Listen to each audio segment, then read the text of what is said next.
Hi, my name is Irigaray. I come from the Basque Country in the southwest of France, and I'm really happy to read my poems for the Bridgewater International Poetry Festival. Many Basques immigrated to America in the late 19th, early 20th century, including the US, in California, Nevada, Idaho, but my family rather immigrated to Argentina, so this is their story. America Noa.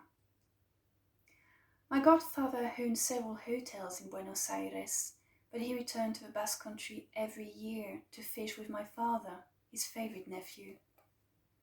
When my sister and I married, he sent each of us a purse filled with gold Mexican pesos. I used it to pay for the children's college fees when my husband lost his job.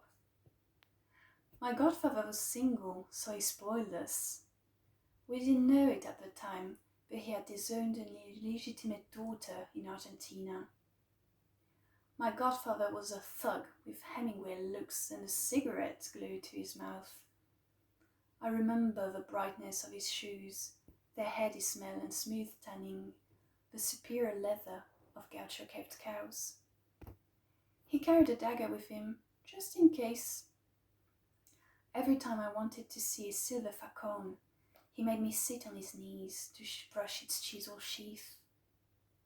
We never knew the details, but he had killed a man. We liked to imagine a heroic act.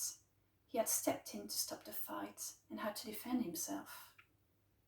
When he was fishing, the children from our village approached him with reverence, as if he were a Bazayan who caught kids in his dragnet.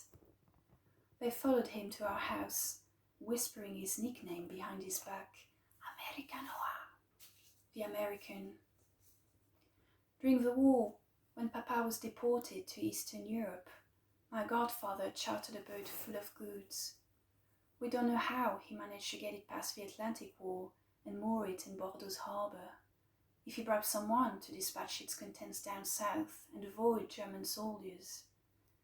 We know he sent pairs of leather shoes for all the village children, patches of hope from the Pampas.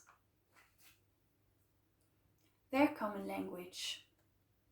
When my great-grandparents wanted to communicate without being understood by their 5 children who could speak French and Basque, they switched to Spanish, moved 6,000 miles away, 30 years earlier, back to Buenos Aires. My great-grandmother had to follow her homesick parents back to France. She lost her country and her freedom. My great-grandfather left when he was drafted for the Great War. He lost a country and a leg. What were they saying to each other in Spanish? Did they resurrect a life that was never meant to be? This poem also deals with Argentina, but in an indirect way, and I hope last year's FIFA Women's World Cup is going to change things for women practicing the sport. The Argentinian rugby women. Defeat is certain, but the Argentinian rugby women put their minds to be defeated with honour. The terraces are filled only with relatives. The match broadcast on a channel no one watches. But the Argentinian mothers stand up and yell, wave the national flag. They followed their daughters to the other side of the world, knowing they wouldn't get past the first round.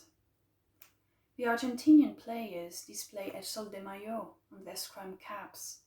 Their opponents tackle them without pity, crushing them into the sludge. The Argentine mothers hold up. They have dragged their husbands along, the same men who had refused to allow their daughters to practice such a degrading sport. The Argentinian mothers too had disapproved at first. Now they are the best supporters. Thank you very much.